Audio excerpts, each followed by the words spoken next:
नियमित जप का नियम होना चाहिए।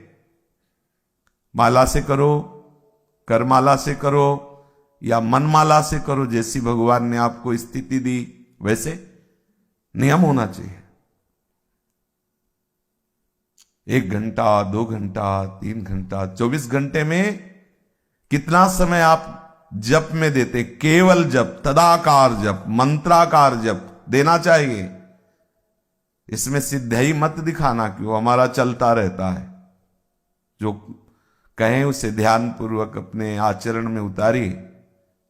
ऐसा महापुरुषों को, गुरुजनों को देखा है, भगवत कृपा से आचरण में उतारने की चेष्टा की है।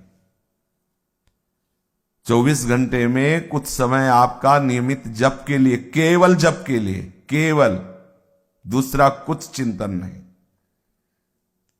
अक्षर मात्रा सहित आपका जप हो। गृहस्थ हो 10 मिनट, 20 मिनट, 30 मिनट, कुछ समय निकालिए। विरक्त हो घंटों में निकालिए, मिनटों में नहीं।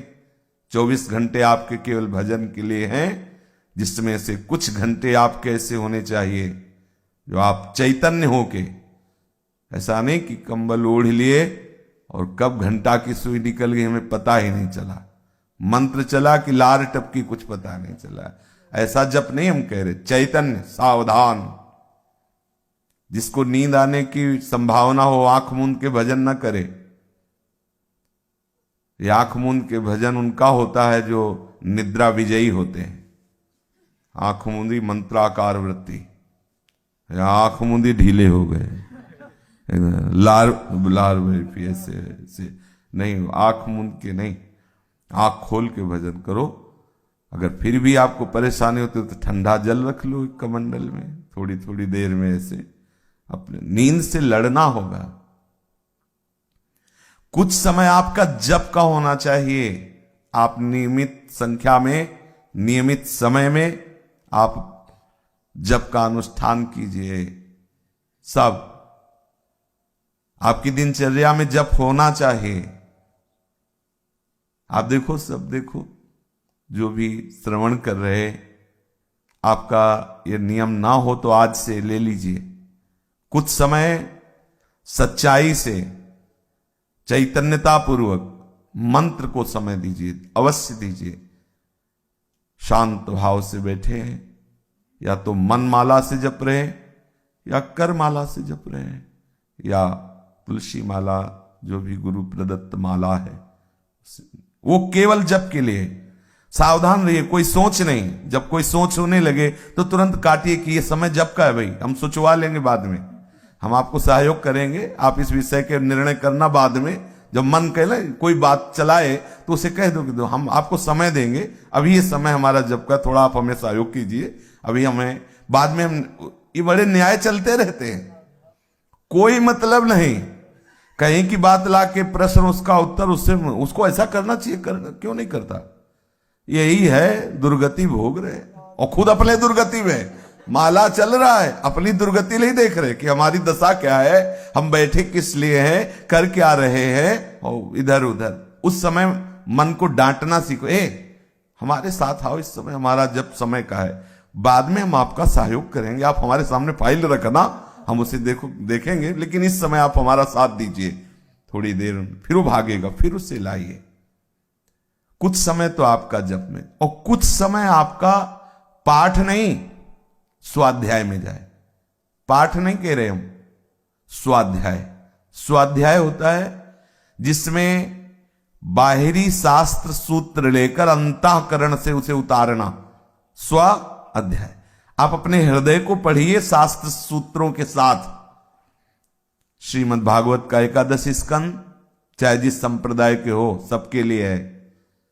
श्रीमद् भगवत गीता जी के भक्ति योग के अध्यायों का, और नारद भक्ति सूत्र, आस्तिकता की आधारशिलाएं, पूज्य राधा बाबा, साधक में साधुता, पंडित गया प्रसाद जी महाराज, बड़े बड़े इन जो महापुरुषों के वचन, इनका स्वाध्याय के, संप्रदायवाद छोड़ करके। किस संप्रदाय के हैं? सिद्धांत में संप्रदाय नहीं होता, रस में होता है। हम स्वाद लेने के लिए सहचरी भाव में हैं, लेकिन सिद्धांत वैदिक ही रहेगा, इसके अलग नहीं होगा। चाहे जिस संप्रदाय में हो, सिद्धांत वही रहता है। जितेंद्रियता तो सब संप्रदाय में, एकाग्रता तो सब संप्रदाय में, पवित्रता तो सब संप्रदाय में। कैसे मन को प्रभु में लगाना है, यह सिद्धांत सब, इसे कहते हैं स्वाध्याय। स्वाध्याय सूत्र, उसमें अध्याय पूरा नहीं करना है, एक सूत्र पढ़ा ऐसे से ऐसा, अब उसको रोको और अंदर पढ़ो हृदय में कि इस सूत्र से तुम्हारे हृदय में कितना अंतराय है। अंदर पढ़ा, क्योंकि आप अपने रजिस्टर को, हृदय के रजिस्टर को आप ही पढ़ सकते हो। देखा है सिद्धांत में तो हम है ही नहीं, अंदर जलो उस समय। क्यों नहीं सिद्धांत में है? ये बात हमारे हृदय में क्यों नहीं आ रही? डायरी पेन साथ रखो, इस श्लोक के इस सिद्धांत में ये हृदय गलत है, अभी पूरा नहीं हुआ, नोट करो। पूरा आधा घंटा का स्वाध्याय आप अपनी डायरी में लिखो कि याम कम है, हमारे अंदर ये बात नहीं पाई जा रही, ये सुधार नहीं है। ये हुआ आपका स्वाध्याय। और क्रमशः बहुत काल तक ये स्वाध्याय चलता रहे, नित्य। आधा घंटा से ज्यादा स्वाध्याय नहीं, 30 मिनट का स्वाध्याय, लेकिन जैसा हम कह रहे हैं वैसा स्वाध्याय। इसके बाद फिर लीला गायन का, लीला गायन है, ये स्वाध्याय नहीं है। ये हम अपने इष्ट को सुना रहे हैं, हमें सुख मिले ना मिले, राग बने ना बने। राग की आवश्यकता है जिनको राग का ज्ञान हो। राग का तात्पर्य ध्वनि, बोले गांधर्व राग, निषाद, मल्हार, ये सब राग हैं। अगर ये राग है, प्रिया प्रीतम के प्रति अपनापन नहीं, तो इसका कोई महत्व तो नहीं है हमारे मार्ग में। मानत अपनो भाग, राग करत अनुराग बिन, दीखत सकल अभाग। दीखत सकल अभाग, श्री हरिवंश कृपा बिना।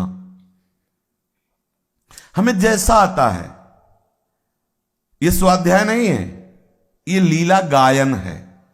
अपने इष्ट के समीप या कहीं भी गायन करेंगे तो इसकी पद्धति है, गायन के पहले आपको भावना करनी होगी, हमारे इष्ट बैठे। मान लो आप यमुना किनारे हैं, गायन कर रहे हैं, अब थोड़ी सी सामने ऐसे बालू की गादी बनाई, भावना की, प्रियालाल बैठे यमुना के पावन पुलिन पर। विरक्त है आपके पास, कोई आसन तो है नहीं, अगर है तो वाणी में हम आसन रखते हैं, वही आसन वाणी वाला विराजमान कर दिया, भावना की प्रिया प्रीतम अब सुना रहे, जोई जोई प्यारो करे सोई में भावे। 2 घंटे 1.5 घंटे में चतुरासी जी हुई, हमें आनंद आया कि नहीं आया हमें मतलब नहीं, हम प्रियालाल को ये सुना रहे हैं, वो स्वाध्याय नहीं है। इसे लीला गायन कहते। स्वाध्याय और लीला गायन में अंतर है। स्वाध्याय स्व अपना अध्ययन है, लीला गायन प्रीतम का यश गान है। स्वाध्याय सिद्धांत का होता है, एक एक बात को। लीला गायन और फिर जो उसमें डूबा जाता है वो लीला चिंतन होता है, स्वाध्याय नहीं होता। लीला गायन, लीला चिंतन। और सिद्धांत का स्वाध्याय और स्वाध्याय, स्व शास्त्र का अध्ययन और स्व दोनों साथ स्वाध्याय, वो हुआ जो स्व का अध्ययन और शास्त्र अध्ययन। शास्त्र सिद्धांत और आपका हृदय कहां है, दोनों का मिलान। लीला गायन से श्यामा श्याम बहुत शीघ्र कृपा करके बरसते हैं उपासक के ऊपर, बरसत जुगल किशोर। फिर शेष समय में परिचर्या आराध्य देव की, गुरुदेव की, मंगला से लेकर शयन तक आपका जो भी समय, यदि आप गृहस्थी में हैं तो आप अपने अनुकूल देख लीजिए। अगर विरक्त है तो सत्संग, स्वाध्याय, मंत्र जप, नाम जप आदि के जो नियम हैं उनके अलावा जो आपका समय सब सेवा में जाना चाहिए। हमारे पास समय कहां है? आप जिस कुटिया में, वो महल है श्री जी का, छोटी सी कुटिया है मानो, वो महल है। आप उसमें सोहनी लगा रहे हैं, पहले फूल सोहनी लगाई, फूल झाड़ी, फिर पोछा लगाया, श्री जी के पात्र मार्जन किए, सुंदर सुंदर अनुकूल जल रखा, स्नान करा रहे और चंदन के साथ चंदन लगा रहे, पुष्प जैसा जो भी श्रृंगार कर रहे, श्रृंगार आरती। जो कुछ नहीं है तो 4 मिश्री के दाने, थोड़े थोड़े 4 किशमिश के दाने, 56 भोग लग रहा है हमारा, बाबा जी हमारे पास कुछ, और ये इतना सबके पास हो सकता है, ना हो तो ले लेना, मिल जाएगा। 4 किशमिश के दाने, 4, हमारे पास तो किशमिश के दाने भी नहीं थे, मिश्री थे, गोस्वामी जी जाते थे, पूछ लेना।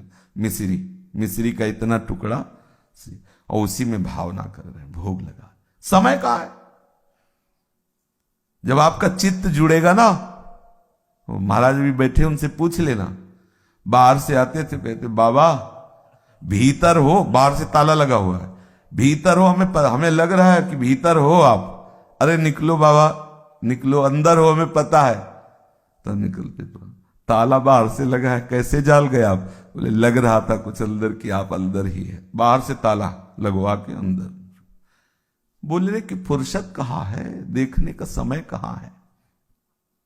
आपको विषय चिंतन से बचना होगा, विषय दर्शन से बचना होगा, विषय क्रिया से। अगर क्रिया हुई, क्रीड़ा हुई, तो आप कैसे भगवत स्वरूप में स्थित हो? भगवत स्वरूप में बिना स्थित हुए भगवत रस मिलता नहीं। जब तक किशोरी स्वरूप में नहीं होगे तब तक किशोरी का रस नहीं मिलेगा। जो किशोरी की दास्ता, किशोरी महात्मानम किमि सुकुमारी नुकले, मैं किशोरी स्वरूप को प्राप्त हूं तब किशोरी जी की सेवा में। अभी तो जीवत्व में हो, जीवत्व से ऊपर उठिए। जीवत्व शरीर का सुख, शरीर संबंधी भोगों का सुख, शरीर संबंधी सुहृदों का सुख, यही तो दूरादपास्य स्वजनान सुखमर्थ कोटिम सर्वेषु साधन वरेश चिरम निराशा। यही जीवत्व को दूर करने के लिए तो बात कह रहे आचार्य चरण। भगवत रस में स्थित होने के लिए भगवत स्वरूप में स्थित होना होगा, क्योंकि भगवत रस भगवत स्वरूप होकर के ही पाया जा सकता है, अन्यथा नहीं। अब आपके पास समय कैसे बचा विषय चिंतन का? सेवा नहीं है क्या? आप सेवा है तो आप सेवा में रुचि नहीं रख रहे क्या? फिर काहे में? फिर तो शरीर सुख में लग जाएंगे, शरीर सेवा में। भाई सावधान होइए।